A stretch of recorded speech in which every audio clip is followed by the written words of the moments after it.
गजानन मामुरे वर्ग 3 आदरणीय गुरुजन वर्ग आणि माझा बालमित्रांनो, आज आपण भारतीय राज्यघटनेचे शिल्पकार डॉक्टर बाबासाहेब आंबेडकर यांची जयंती साजरी करण्यास तरी जमलो. त्यांना प्रेमाने बाबासाहेबांनी भिवरा म्हटले जायचे.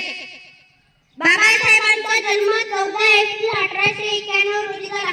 ते एक महान विचारवंत वकील आणि अर्थतज्ञ होते. भारताला स्वातंत्र्य मिळाल्यानंतर देशाची राज्यघटना लिहिण्याची महत्त्वाची जबाबदारी बाबासाहेबांनी पार पाडली. त्यांनी समाजात सर्वांना समान अधिकार मिळावा म्हणून लढा दिला. त्यांनी आपल्याला शिकावा, संघटित व्हा आणि संघर्ष